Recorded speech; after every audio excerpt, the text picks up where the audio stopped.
What's going on, everyone? This is Vicente. And this is Izzy. And welcome to our Scream 2022 review, or Scream 5 if you're hardcore fans like us. Now, Scream 5, the Requel. Now, a decade has passed since the release of Scream 4, and there were plans for a new Scream trilogy or Wescraven at the helm, but due to his unfortunate passing, they left it alone. And then they did a TV show, 3 seasons, and it wasn't really that good. And then when they announced a new Scream movie, I was a little hesitant just because Scream means a lot to me. Even though Halloween is my all-time favorite horror movie, the Scream franchise is something I hold dear to my heart. And without Wes Craven, I didn't think they can really do it. And then here comes Radio Silence, and he made Ready or Not, which was a phenomenal horror movie at its best. And I was like, you know what? I fuck with it. I'm good. I'm happy. Yeah, Ready or Not was a great movie, but for me, since I was a late Scream franchise lover, I almost watched the TV show, but luckily that was after I got with him. Yeah. So when I asked him about it, he was like, "Oh hell no, don't! No. It's not worth it." You know, and not knocking off their work, they did the best they could, but it's Scream. You're not going to do as good as the movies. And then we get 11 years later, just like with Scream 4, 11 years later. Now with Scream 5, 11 years later, what can you do with the story that hasn't been done already? And thankfully enough, they did enough to make it different, but also it played it way too safe. Yeah, it definitely played it safe, but at the same time, a lot of people were riding on nostalgia with the movie. Yes, and I would say this is a love letter to Wes Craven. As many problems I have with this movie, I don't love it as much as I did the first time I seen it, where I used to say this rivals the first one. But after a lot of rewatches, I do see problems with it, but I still love it. And just whether or not it's references or homages to the first movie, like when we see Jenna Ortega's character Tara playing with the knives like Casey Becker, and just stuff like that, or like the OG song that they had in Scream that they play a little bit in this movie. It's a love letter to Wes Craven, and I wouldn't have it any other way. Granted, COVID did kind of impact this movie a little bit, but for what it's worth, I love this movie, and I do think it is a solid sequel. It really is, and I think Wes Craven would be proud of it. All right, and before we get into our positive mix and negatives, there is a follower of ours, Renee Diaz. Username on TikTok is RDS559. Happy birthday. Izzy seems your username here and there, but I mostly interact with you on TikTok. So happy birthday to you. Enjoy being 18, because once you're 18, stop scared, you're gonna have to be paying fucking bills. It's gonna suck. But happy birthday, Renee. Me and Izzy love you. Thank you for supporting our channel. We hope this made you happy. Happy birthday. All right, now let's get into it. Now, Izzy, what would you rate this movie on a scale of 1 to 10? For me, I think this movie is a solid 8.5. Yeah, I would say 8.5, 8.6, because it is a good movie. It is. But it plays it too safe. Kind of copies the original a little bit, kind of like Force Awakens a little bit, where it's unique, but it's still the same, if you get what we're trying to say. Yeah, you can definitely tell the parallels of the storyline, but at the same time, it is still its own thing. Yeah, and it's Scream. You're going to have to copy some stuff. Oh, yeah. All right, and should we get into our positives? Yeah. All right, so starting off with our first positive, the opening scene is different, but it's unique. And we get introduced to the character of Tara Carpenter, played by the amazing Jenna Ortega, and she's home alone. But what's so unique about this opening scene is that she doesn't die. She gets brutalized like fucking hell. She gets almost mauled to death, but she thankfully survives. But what's so unique about this is that we get to see someone survive and actually try to fight back. Yeah, and you almost think she does die. You don't find out till later in the movie, but this opening scene is so great because it could even be comparable to the first one. Now, it will not ever top the original. No, it won't, but I would say it's just as good as the original. Now, I would say one that can rival the opening of the first movie is Scream 6, but we won't talk about that till next week. Yeah. But I do like this opening scene, because what's funny is that the opening scene, he doesn't really sound like Ghostface, thankfully to Roger-L-Jackson. He sounds a little different, and I know that was probably the point of it. And as their conversation is going on the phone, he starts sounding like Ghostface, where I'm like, oh shit. Because I was like, what the fuck? That's kind of an interesting way to start the movie. Yeah, and I really like how it incorporates modern technology, too. Oh my god, to where she's trying to lock the house lock to her phone and everything. But yeah, that opening scene was very unique, but I definitely love it. Oh yeah. All right, now moving on to our second positive, the Legacy Trio. Now, I'm going to start with Sidney Prescott, because Izzy knows that's my girl. That's my woman right there. I still love you, babe. Sidney Prescott, Neve Campbell, her return is just miraculous. It's awesome. It's amazing. Just seeing her have her official happy ending, yeah, we see in Scream 4 to where she finally moved out of the darkness and was successful. But then when it's revealed that she married Mark Kincaid from Scream 3 and they have daughters, I just love it. Izzy looked at me and she said I had the biggest smile on my face when I got to see Sydney with her kids and just how happy she was. I feel like that is the literal perfect ending for her. And it's one of the reasons why you can never touch her. No, it's too late to kill her off. Just because she has so much, it's like there's no point. But, you know, who knows? Maybe in Scream 7, we don't know. But just seeing Sidney Prescott return, and I like her role in this movie. She's kind of like, and it's not too much. It's perfect. I know some people wanted more Sidney Prescott, but it's like we said, what can you really do with her character that hasn't been done already? And, you know, I like her role as like a mentor, and it's a passing of the torch to the new character, so I do appreciate her minimal role in this movie, because you have to focus on a new generation. But this movie also pays respect to its final girl, especially in the ending when she goes to Stu Macher's house. It really does, and like, it's just like her involvement in this movie is like a happy medium throughout the entire thing. It's never too much, but also it plays a good part in the movie. Yeah, and I fucking love the part where where Ghostface calls her, and she's like, dude, I've done this dance so many fucking times, let's just get this over with. And she hangs up, and you hear Ghostface go, wait, no! And then she shoots the closet. I love it. And then we see Deweyriley, and it's heartbreaking because him and Gail have divorced between the events of Scream 4 and Scream 5. And he's just living by himself in a trailer. And there was a deleted scene that revealed that he had a dog rescue. So with his unfortunate death, that kind of sucks. But even then, he's still the Dewey that we know and love. He's just in a dark place in this movie. Yeah, and it's really sad to see Dewey in a dark place.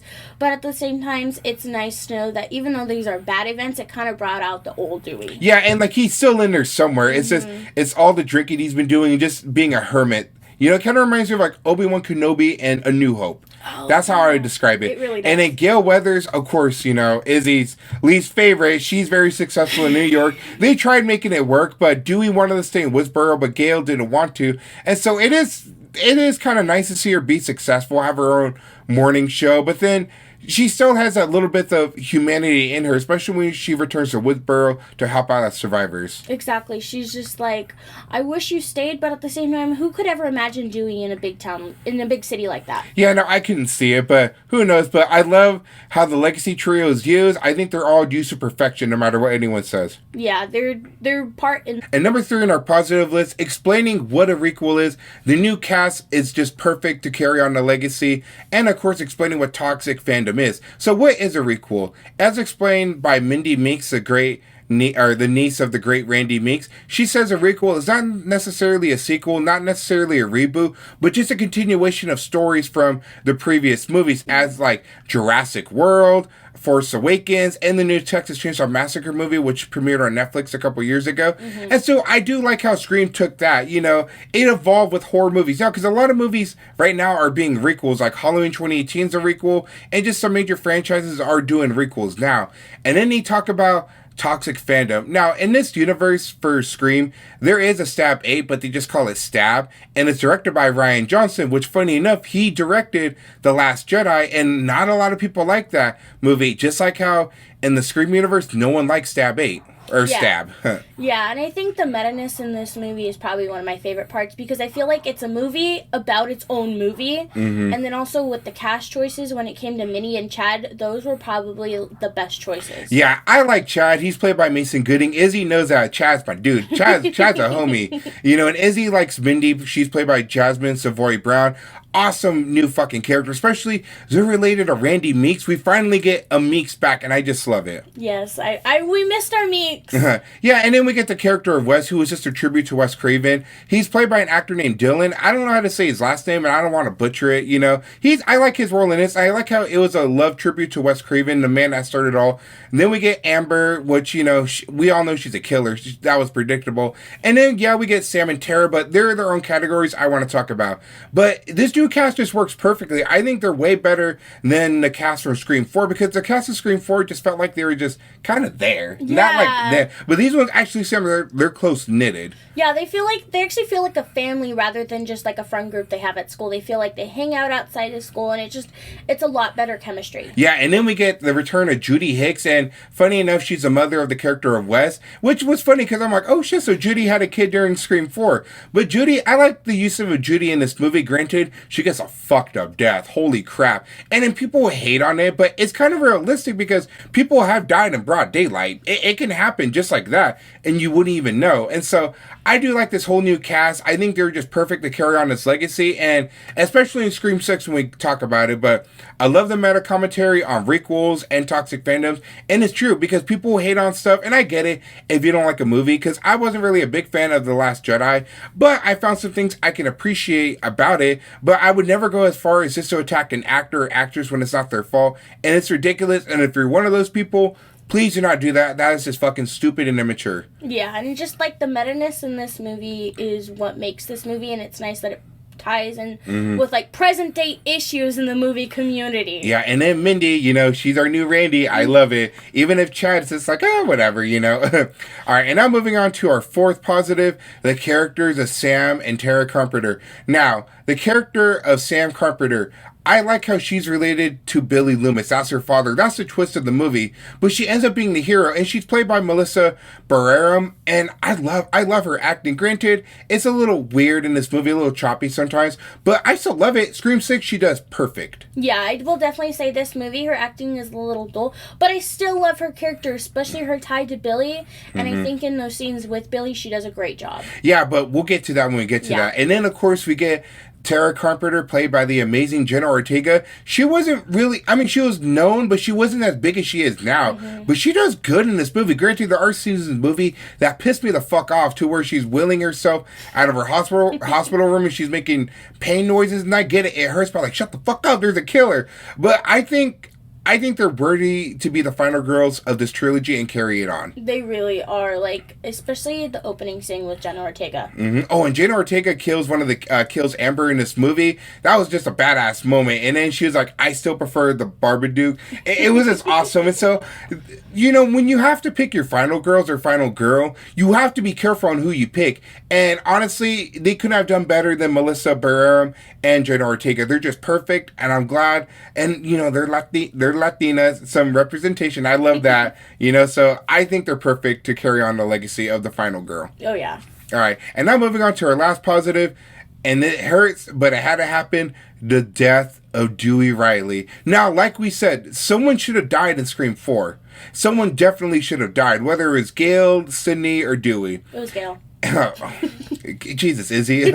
Now, it hurts when I saw Dewey died. It sucks so bad, but it raised the stakes, and that's what I respect about it. Because for a while, I used to hate Scream 2, just because it's like, you kill Randy, but you're keeping on the trio. They're acting like they're fucking superheroes, where Dewey is getting fucking stabbed every movie, and he isn't dead. But in this one, holy crap, they do it. And there's a shot we're going to show right now to where Ghostface is standing over Dewey.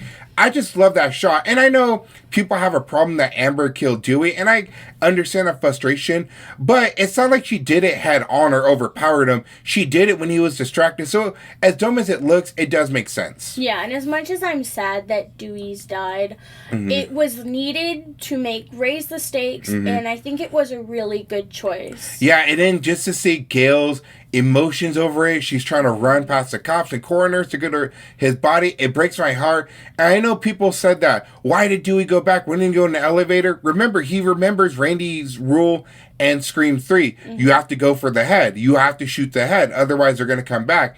And so it hurts that David Arquette is gone from this franchise, but if Dewey had to go out in any way, I would have preferred it this way instead of like something so stupid and overcomplicated. Yeah, I think he went out the perfect way for his character. And now that we're done with our positives, now we're going to our mixed feelings. We only have one mixed feeling, and that is the hallucination of ghosts of Billy Loomis. Now, was I surprised to see Skeet Ulrich back in the franchise? Yeah, and I loved it, but I only liked it in the hospital scene. Other than that, when he keeps popping up, I'm just like, this is so stupid. It doesn't feel like Scream. And it feels too supernatural for a movie like this. Yeah, and I think for me, it was really a different thing when I watched it the first time. But after rewatching it multiple times, it kind of just loses it for me. Yeah, and I know it's not a ghost. It's Sam losing her mind. It's a hallucination because she's taking medicine to get rid of those feelings and, you know, Billy Loomis in her mind. But there's a scene in this movie, which we're going to show the clip right now, to where Billy's literally telling Sam, the knife's right there, use it. That's stupid. I don't know if it's the movie trying to make it seem like he's an anti-hero, but it's like, no. Did we forget that Billy Loomis was a fucking psycho? That this dude literally went on a murdering rampage with Stu Macher and almost killed Sydney and was going to frame her dad? Like, I just don't like that. Even my brother Victor, I'm going to show him this clip. Even my brother Victor, he's seen this movie and he asked me and Izzy, he's like, hey, so I watched Scream 5 and I thought it was cool, but he's like, but I don't like that Billy thing. I thought it was fucking stupid. Like, why are they trying to make him look like a hero? And I told my brother Victor, I was like, dude, I have no fucking idea. Yeah, I wish they would have just kept the hospital scene there, because I think that would have been the perfect mix of it. Yeah, that just left it right then and there, where it's like a fun little cameo, not just like he's here for like the important stuff, because then it's just kind of dumb. And then they continue it in Scream 6, and we'll talk about that because that ends up becoming a negative instead of a mixed feeling. Yeah, it's weird. Yeah, and now that we're done with our mixed feelings, we're going into our negatives, and unfortunately, this movie does have negatives. I thought I could overlook them, but I just can't. And our first negative is that as much as I love this movie, it plays it way too safe and tries to follow the original so closely. Like, yes, we lost Deweyriley, but I mean, I think it is cool that we got to see the return of Stu Macher's house, but at the same time, it's the same song and dance that we've seen in all the Scream movies that I kind of wish he did a little bit more. I mean, I know COVID kind of did hold this movie back, but you can just tell that they're just playing it way too safe for it being a requel, kind of like Force Awakens. Yeah, it's just like the storyline is so close to how the original played out. It just gets too close, and when you watch it for the first time, you don't really mind it because all the nostalgia that they throw at you. But after watching it a few times, it's like, okay, now I can really see the similarities, which is why it's a negative. Yeah, and then my boy Jared, I'm gonna show his YouTube page right now. Go follow him. No Motive Collectibles. Dude's he's awesome. I love him. And then talking to Jared a few times, he even opened up my eyes because he used to love this movie too. And then he told me, but eventually after so many rewatches, I started seeing like a lot of problems with it. I was like, nah, dude, don't say that. But it's true. You know, I love it because of nostalgia. And like I said earlier, I used to think this movie could rival the first one, but it can't. It doesn't. It just it feels too similar. And I get it. It's a Scream movie. You only do so much. But you can still do a little different to where it's unique and different. I mean, look at Scream 2 and 3. Yeah, it was the killer, Ghostface calling you on the phone. But we had a college setting. And then we had, the Hollywood setting. And I get it. It's a requel. But we already returned to Woodsboro in Scream 4. So I kind of wish he did something a little bit more different. But yeah.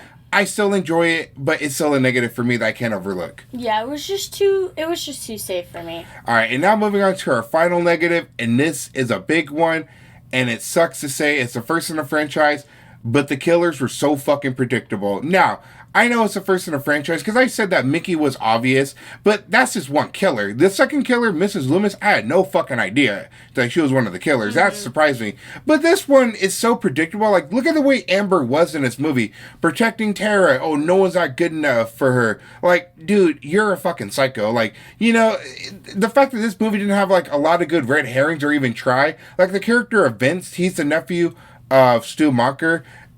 I would have liked if he was in the movie and then died in the third act, because you could have built him up to be a red herring. This movie doesn't do a good job. And I know Izzy wasn't really a big fan of Amber, too. Yeah, Amber was she was too mean.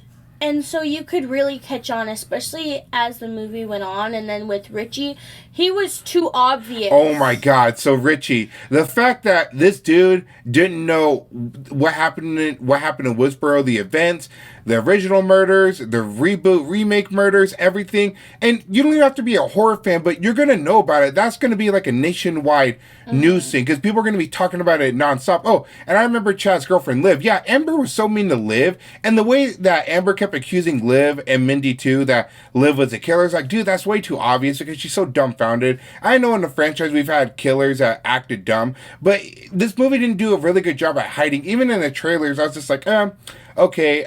For Richie, I I don't want to say that he was too predictable, but just the fact that you never heard about the Woodsboro killings, like, dude, you had to have known, or even the stab movies, they're going to be fucking famous. Even if, like I said, even if you're not a horror fan, you're going to hear about them. And at one point, I kind of did thought, oh, maybe he's not a killer. And then all of a sudden, it's like, okay, well, fucking, they didn't try that hard just to hide their identity. Yeah, and I think it got even worse when they said they were, like, in a relationship. Yeah, that's so weird. That's, oh my God. Like, high schooler and an adult, that's weird. But the one thing I do like about it is that there is a whole Reddit group with hardcore fans like them, so maybe that's a future storyline for Scream 7. They do the cult, the Ghostface cult, like they were going to do in Scream 3. Who knows? But that's probably my biggest negative with this movie, is that the killers are just too predictable. And that's the whole thing that makes Scream fun. The Scream movies, that you're trying to guess who the killer is.